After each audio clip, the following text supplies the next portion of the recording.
Peggy 16.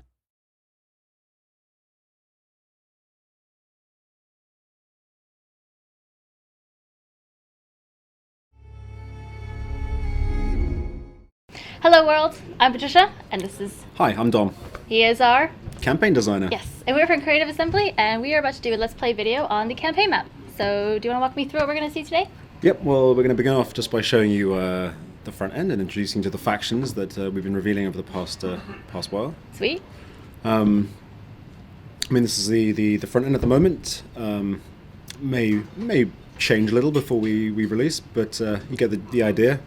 We have our factions, or our major faction groups up top here. In this case, we have Rome selected. You can see that we have the three families, the houses you can choose from. Cool.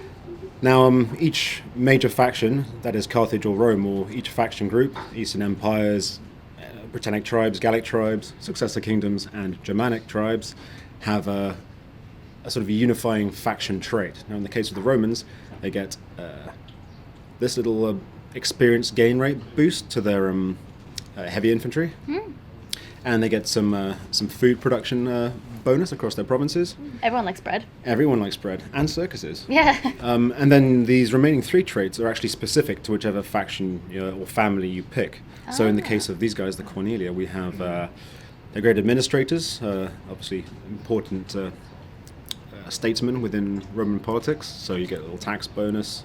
They were very fond of Greek people, so you have this little Phil-Hellenic diplomatic bonus with all Greek factions. Sweet. But also they're a bit up themselves and don't care much for the little man, so they get some public order issues in their regions and provinces. Some riots going. Now Julia, which is Caesar's house, of course, again they'll have the Roman legions and the bread and circuses. But they also have a Romanization bonus, which means they can convert provinces to Latin culture a lot faster than the other two families can. Countered by their drawback, which is the fact that no one really likes them because they're so keen on crushing everyone's everyone's culture, that they get some penalties to public order there. But they're also destroyers of barbarians. Obviously, Caesar was the guy who conquered Gaul. We thought we'd give them a little bit of a boost when conquering barbarian tribes, so that's their thing. Cool, very cool. And then Junia, a family which was, I believe, one of the founders of the Republic, one of the people who ousted the king and started the Republic back in the day, was from this family. And so they have this founding fathers trait, which gives them a little bit of a public order bonus when they are... there's a strong Latin culture presence in their regions. Not very good on the political scene, so they have a bit of a penalty. It makes it a bit harder to play as them if you're looking to make friends in other factions. But like I say, you have this little bonus to your own territory, so you're all right. Not very good at making friends then. And they were sort of agrarian, like reformists, so they get a bit more cash from their farms, which is all good. And yeah, I mean, you can see something similar with Carthage. We have the Hananids, the Magonids, the Barkids, and they all have similar things. So they'll have two traits that are common to them, and then the rest will sort of change. And now we have different victories as well, right? We do indeed. So everybody has a military, an economic, and a cultural. Yep. So that's here, pretty cool. Military, control X amount of settlements, maintain a number of units, research military technologies. In the case of the Carthaginians here, they have the additional fact they need to maintain naval units rather than just any old unit, because they were known as a naval power. So that's very important. And then the economic victory, trade relations, very important. You need to hold the resources. You need to be making a lot of money to win. Research civil technologies. So would you say some victories are harder to do than others, or are they just styled differently? Well, I think it depends how your campaign evolves. The fact is, you're not actually tied into any one victory condition. You're sort of playing along. You might be thinking, I'm going to crush my enemies, and you're going for it, and then along the way you think, well, I'm actually having a very hard time of it, but I'm making a load of cash. Yeah. And I have all these important resources, and I've got these regions, so maybe I'll just consolidate and see if I can't win another way. Yeah, cool. That's cool. Are we going to take a look at the campaign map a little bit? Let's take a look. Yeah, we're going to look at a Carthaginian campaign we've got going on. Good. I'm quite excited to play Germanic, actually. Should be good. Why so? I don't know. I'm not sure. They actually have the coolest agent belongs to the Germanic. their version of the dignitary is this staff bearer, kind of bit of a witch, really. And she has this cool. awesome cloak with like skulls and feathers, and she's awesome. See, I really like their type of style. I don't know, it sounds a bit silly to pick a faction just from the style that they had, but I like them. When this dignitary agent went in, I basically looked at him like, I would play this just so I could walk around with her, and here we are. We are, get this control. We are looking at, we're in Mauritania here.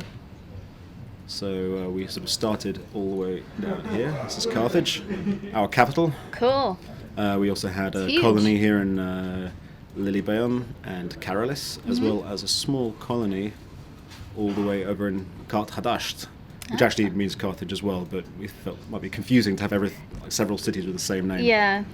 Now you'll Love it. notice, or people out there, keen-eyed people will notice that, actually no, you won't notice because obviously we've been playing for a while here. But yeah, in the start pause, originally we gave this territory to Carthage, Right. but we kind of adjusted it now, so we, rather than giving them the entire north of Africa, they're an interesting faction to start with because they're spread out. So here they have Carthage, they're here, and all the way over in Spain. It's a lot to manage in very different areas. You've got to really make sure you don't get overwhelmed by people. Run me through some of sort of the inner workings of a city, and maybe we can take a look at some of the politics, some of sort of the, behind the scenes things that may happen after a battle or before a battle. Well, what you're going to see here is we have an entire province, the province of Magna Graecia, which we've conquered both from the Romans and from the poor fellows of Syracuse. And by selecting one of the settlements here, you'll see we bring up the entire province panel. If we didn't own all the settlements, these would be sort of blocked out, and we need to get visual confirmation to be able to get sort of spy information on these places, see what's cool. inside them. But as you can see, we've got a lot going on here, and we are currently running an edict. This is the Stimulate Trade Edict, which gives a considerable boost to all your income from markets and trade ports. Obviously, it's you can't run these edicts unless you own the entire province. So if I say go back to Carthage, I just have the one settlement.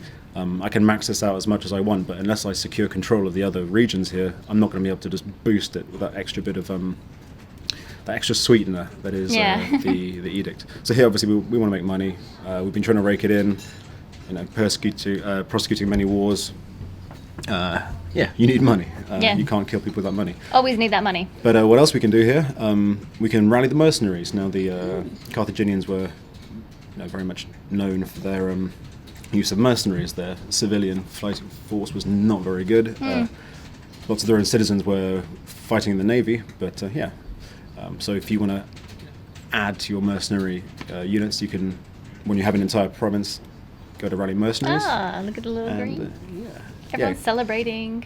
Well, in this case, they're celebrating. That's a population buff. You can Okay. see there. If it's a military buff, it'll have red confetti. And cool. if you're making lots of money, then it'll be a Gold one. gold one. Yeah, so visual confirmation. You set off your edict, you get this confetti effect. You can see it across the map in other places as well, assuming other people are celebrating.